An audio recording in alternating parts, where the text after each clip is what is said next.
Howdy, folks. Welcome to another edition of Clary's Corner. I'm back as your host, Heath Clary. Before we get to the show, I just wanted to give another quick update on my new book, the JUCO Life. We're still doing very well, selling several copies every single day, paperback and ebook, and we're staying higher up on the Amazon list of bestsellers than I could have expected. So thank you. I know a lot of you guys in this audience have been the ones driving those numbers. And I would also, hopefully you keep it up, keep sharing it with your friends if you like it, which you will. And also just please make sure that after you buy it, go back to Amazon. You can get there by going to thejucolife.com. Make sure you go back there, leave a 5-star review, tell us what you liked about it so that other people can see it as well. And that really does help us move up into the algorithm and higher on the chart. So I would really appreciate that. Today's guest on Clary's Corner is Clay Cox. He's a junior college baseball coach at Paris Junior College in Texas. We had a great conversation that I think you're really going to enjoy. We talk about the book. He was one of the first ones to finish it. A lot of bus time in junior college. And so he finished it. We talk about the book. We talk about his experiences in junior college. We talk about what he likes about junior college and the direction that he sees it going. And we also talk about kind of a side venture that he has that's very cool. So thank you again. Enjoy the show. Heath Clary. Heath did something no man had ever done before. Walk in and coach the college baseball team. Said, Coach, can I go wherever you guys go? Travel some, be around the entire team, and then document it all. Clubhouse, dugout. But it was a great team with a lot of talent, and like I said, I think all those guys will play in the big leagues pretty soon.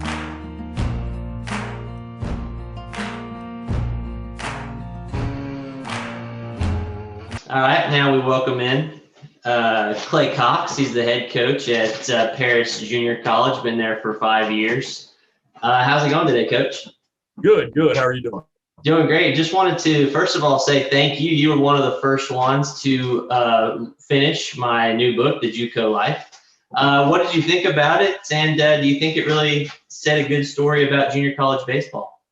Yeah, first off, again, I know I mentioned this before we hopped on, but I appreciate you shedding some light on the junior college game. It's something that as social media is growing, we're kind of starting to get a little more, in depth and finding some more things out. But you really, I think, encapsulated quite a bit of what junior college is. I've taken a couple ideas from Coach Schmidt already from the book. My guys are dreading next fall with the Fridays. And the Graham story with Clemens and Beeville, I hadn't heard that one yet. So just a lot of great tales in there, and just kind of, I think you gave a lot of different views and hit a lot of different points on the head of what junior college is about. Right, and you said that you finished it when you were driving to Tyler for a doubleheader, right? We were headed to a conference doubleheader on Sunday. And it's funny, because the whole time I was stopping and Snapchatting guys. There were so many names in that book of former players of ours. Dane Schoenvogel played for us with the Brazos Valley Bombers the summer that they had went to Grand Junction and he was going into A&M. He played for us. Walker Pennington, you had mentioned a guy named Dane Steinhagen who came out of Howard College. He played for us the summer going into TCU. Okay. Just so many names in there, man. And then, of course, obviously, Coach Childress and Seeley and Darren Clark, who was, my boss when I first got here to Paris. And so it was on the bus riding to a doubleheader, 2 deep, and had our sack nasties ready to go. So we were rolling. Yeah, no, bus riding is a common theme, right, among junior college players. Do you think that kind of toughens up the players? You're not flying first class. It's funny because you mentioned that, and I tell guys all the time, we've had almost 50 players in our 5 years here transfer Division I. About 85% of our guys that have transferred, and so we feel like it's a pretty good rate. But I tell players when they were recruiting them, I say, hey, I can't guarantee you're going to go Division I. What you produce on the field is what will determine that. But I'll guarantee you 2 things. One, you're going to be tougher, and two, you're going to appreciate things a lot more. And when you're riding 2 deep on a bus, 4 in a hotel room, I think Coach Schmidt and them or Logan called it a dirty Sammy. We call it a sack nasty. You know, you're eating that stuff, you know, which our sack nasties, I got to say, for junior college are pretty good. We get a crescent roll, so we're not complaining, and a Gatorade to go with it. But you know, when you've dealt with all that for 2 years and you've grinded it out, when you get to your A&Ms, your Ole Misses, your Oklahoma States, and you're flying to, you know, to regionals, you're eating steak dinners, you know, somebody else is doing your laundry, you're, you know, like Celia said, you know, you hand your bat to a manager and you're not having to put your own grip on yourself. Yeah. Get those things, you're a lot more appreciative of them because that's not what you've always known. More so than maybe that 5-star guy who came in and that's the only thing he's known since he graduated high school. So we do feel like that's part of the JUCO route is guys really being appreciative of what they get once they get there. Yeah, and another thing that you mentioned to me over text was the JUCO world is tiny, right? Because in my foreword by Texas A&M head coach Rob Childress, he wrote a great foreword. You know, you have ties to him. Darren Clark also came up, and Justin Seeley. So what do you think about the JUCO world and how a lot of stuff is kind of intertwined and connected? It's funny because, you know, we tell people all the time, as big as the baseball world is, the coaching fraternity inside the baseball world is so tight knit and everybody knows everybody. And again, you know, I began my career as a high school coach. I coached camp for A&M for years. I've known Chief and Seeley and those guys, you know, and then obviously through recruiting. You know, one of our guys when we won it in 2015 at West Isle was Gandy Stubblefield. It was an A&M transfer to us. And so seeing those names, and then, you know, both of those guys giving love to Darren Clark, and I would be remiss to not mention that I think the best thing that ever happened for me was the year that I got to sit next to him, you know, and watch how he ran a program. And Seeley mentioned it, a guy who I don't know how he has the patience he has, but, you know, it allowed me to try to, as a younger coach and I'm not saying I've always got the best patience, but sometimes I have learned to kind of step back away from the situation a little bit from learning from DC and those things, but it is a very small world, you know. Then you get into that TC, that Texarkana College tie, and how many of those guys came through there. You know, you talk about Bolt, Seeley, Childress, Van Horn. I mean, you know, Harvell's one of the guys who was at Nebraska, who was a big part of the super regional team at Sam Houston, who also came through TC. And so that JUCO route it's a very tight knit group, and I think a lot of guys are proud they've come through it. Yeah, so I was going to ask, what as a junior college coach, what's your relationship like with the Division I schools? I mean, obviously you want them to come see your players, but I mean, do you stay in touch with those guys, or how does that really work? Absolutely. You know, it's on both ends. We send out a sophomore sheet every year in August. We go through and we have every conference on a spreadsheet for every Division I school in the country, every head coach, assistant coach. We go through in August, we spend time updating that. Then we'll send out a sophomore sheet that has links to their video. It has their bio, their stats from their freshman year. We'll send that to every Division I coach in the country. And then obviously keeping in touch with those guys, you know, letting them know what we've got, who's coming up that they need to see. And it kind of on the flip side too, if they've got some younger guys that, hey man, this guy, you know, he just needs to get more playing time. He probably needs to go junior college after exit meetings in May. You know, they'll kind of tell you, hey, I think he's going to end up going JUCO, maybe a guy you want to try to get on. And so it's kind of a give and take relationship, especially those schools, you know, that you've done a lot for and they've really had success with your guys, or maybe they got a guy, you know, after his freshman year coming out of high school that you had committed. And they feel like, hey, you know what, we want to try to help you out here because we took one of those guys from you. So there's a very good relationship there. And it's, you know, spending time, you know, making sure that you're molding those relationships, you know. Back in the day, and I know I don't remember if it was maybe Bolt or I mean Seeley who was talking about it in the book, but you know, it was more of a regional recruiting type deal because it was where you could get to go see. With the internet, and now especially with COVID and those Division I's not being able to come out all year, video has just, you know, played such a massive role in it. And email, I mean, now you're recruiting coast to coast and not just, you know, Texas, Oklahoma, Arkansas, Louisiana. But we got guys going to Butler, you know, we've got guys going to Southern Illinois. And so it's really up the game as far as being able to expand where those guys are able to transfer to. Yeah. So one of the things I uncovered in the book was that Hunter Pence, who everybody knows now, he totally fell through the cracks of recruiting. and to where, Coach Deggs found him just in a lot somewhere. And I've heard some really good TC stories about Hunter Pence, but I had not heard how Deggs found him. So that was an interesting read for me too, because I had no idea that's how he wound up at Texarkana. But definitely, that's kind of what you hang your hat on in JUCO, is maybe you find that diamond in the rough that slipped through the cracks, and it can turn into something for you. So I did a chapter on coaching specifically. It was called Coaching Launching Grounds, and it was kind of just about how junior college coaching is all inclusive, right? Like Division I, right? You can focus more on just the baseball, but in JUCO, you're in charge of the field, the maintenance. You maybe some have to teach classes. I'm not sure if you do. Do you think I got that chapter accurate? And what do you think it's like being a junior college head coach? Well, when I was texting you before the call about the Zoom link, I was actually flipping laundry for practice today. Okay. And hanging up jerseys from last night that were being washed. So yeah, it's all inclusive. I do teach 2 to 3 different kinesiology classes a semester here at the college. Everything on the field maintenance side is ours. Everything taking care of the clubhouse, cleaning the clubhouse is ours. Half the time you're playing athletic trainer. If he, our trainer's having to split time between games, you're wrapping guys up. You're washing laundry, you're making sure the equipment's ready to go. I drove the bus to last night's doubleheader. So, it is. And I tell guys all the time, the best thing that can happen for their career is to go junior college, just because of the experiences they get and how they grow. And I think the same thing for me. I never envisioned myself coaching junior college ball. It's not one of those like, hey, I want to go coach JUCO. It's kind of how the cards fell. But I'll tell them all the time too, it's the best thing that happened for my career. It's really honed in on me being able to truly appreciate and fall in love with the player development side of things. Getting thrown in the mix, there's so much you have to learn when you're doing all those things. And so it definitely encapsulated that. Yeah.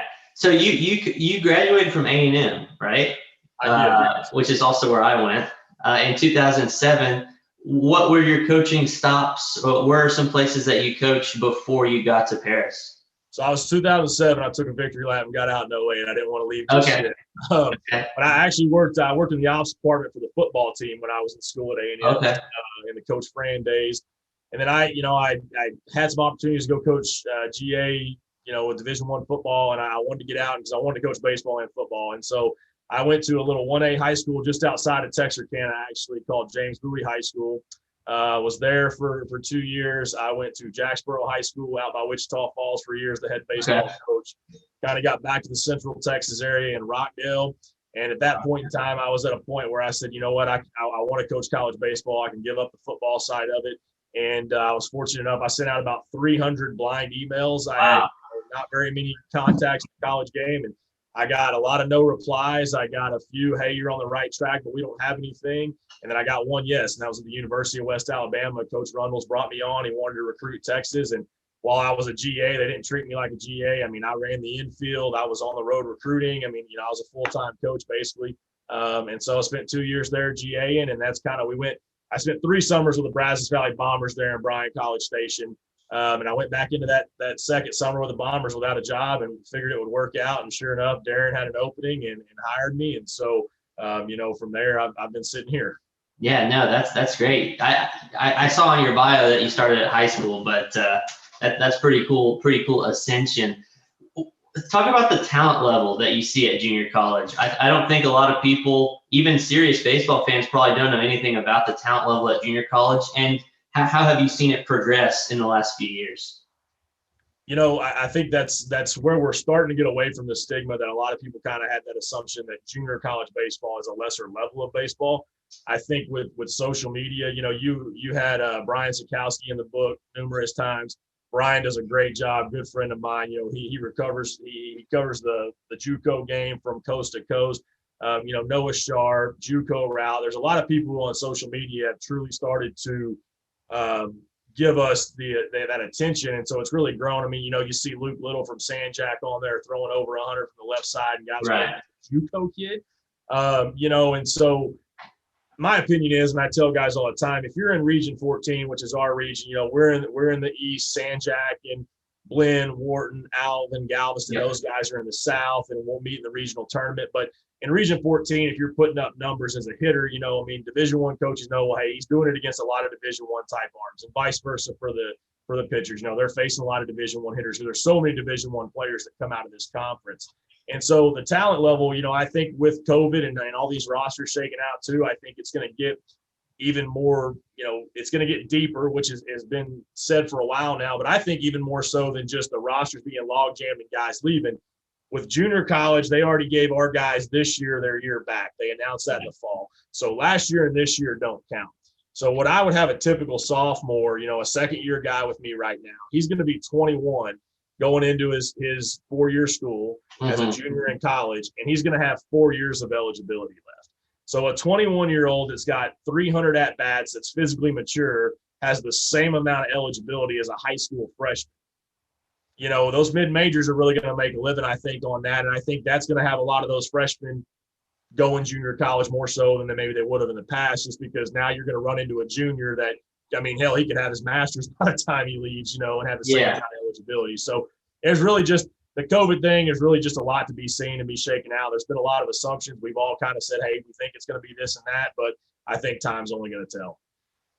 As a junior college coach, how do you get your players to buy into what you're coaching at Paris when sometimes you think maybe they're only there to move to the next level and get a Division I scholarship? Is there kind of a fine line there, or how does that work? Yeah, so there definitely is, and that's what we tell them. I understand that junior college to an extent is a stopping point. Your goal is to get to the next level, and that's one of the first things we talk about in our first team meeting of the year. Is I understand that you have aspirations to go play Division I baseball, to go get drafted. But in order to do that, I just need you to be the best player you can be for Paris Junior College, and the rest will take care of itself. If you're constantly dangling that carrot out front of you, I got to go to the SEC, I got to go to the Big 12, you're going to press, you're going to chase numbers, you're not going to have the success as if you just worry about us as a whole. And when it all comes down to it, as a team, the more we win, the deeper we go. The deeper we go, the more opportunities you have to get seen. The more opportunities you have to get seen, the more opportunities you have to sign at a good Division I school. And so, we talk about that from day one. And if you'll have, from time to time, there'll be those guys that is the only thing they're worried about. And they typically don't shake out in our program just because we bleed such a family culture, and this is about us as a unit. And so, if you're worried about, if you have selfish intentions, then you're probably not going to last. Yeah, no, I think that's a great thing. Tell us about Infield U. That's something I've seen on Twitter. Is that something you started, and what is that about? So it is. Infield's my passion. It's just I have a love for coaching infield and developing infielders. And a few years ago, there's some guys. We've been very fortunate over the last several years in the infield kind of brotherhood with Kai Correa, Tucker Frawley, Billy Boyer, a lot of guys who were coaching college ball that are now big league, coaches or minor league coordinators. And I wanted to be able to, give an opportunity for young infielders to try to develop those skills. You have hitting camps, you have pitching camps, you got hitting and pitching lessons, but there's not a lot that focuses on defense. And so we go around, we're probably going to start expanding outside of Texas this summer, but we're all around the state of Texas. Obviously, COVID kind of put a halt on that last summer, but we go out and it's usually a one-day camp, and we work everything from mentality and prep step, pre-pitch routine to finishing the throw with our throwing program, and just an opportunity. If a young infielder or a high school infielder is willing to come out for 4 hours in the middle of Texas summer and work on defense, that's a kid that's willing to get better and really truly wants to hone his craft. And that's the kind of players, that we want to help. And if we can help them enhance their game, then we want to do that. With Infield U, our goal is that you can take, I encourage parents to stay and watch the camp, because I want you to be able to take these drills home and take the ideas home that, you can go down the street to the lot with your buddy, or, mom and dad can throw you short hops in the backyard, but I want you to be able to take things with you that you can continue to work on a daily basis to become an elite infielder. Yeah, no, that's true. They all talk about it's for pitchers, right? Velocity and pitchers, launch angle for hitters, but you never hear much about fielding. So, did you have to teach yourself? How did you learn to be kind of an infield expert? When I got handed the infield at West Alabama, I really just dove into it. And I've been fortunate, Tyler Gillen at South Mountain Community College, we coached together with the Brazos Valley Bombers. And like those names I mentioned, Tucker, Kai, and Billy, and just a number of coaches that I picked their brain. I've learned from them. I've implemented things that we like, things that, maybe we tweak from others. As a young coach, I was told the best ideas are stolen. And so we just kind of take the ideas we see, we mold things that we like, and just try to put an emphasis on that. We were top 10 in the country in fielding percentage when things shut down last year. And, we want to pitch and play defense. We typically have a high pressured offense that can hopefully score some runs, but you better be able to pick it, especially on junior college infields. It's you never know what you're going to get. And so just something that, I dove into, and I've taken a lot of ideas from a lot of great coaches and just kind of tried to mold it into our own, philosophy and development. So you kind of use some of those same fundamentals at your job at Paris, I assume.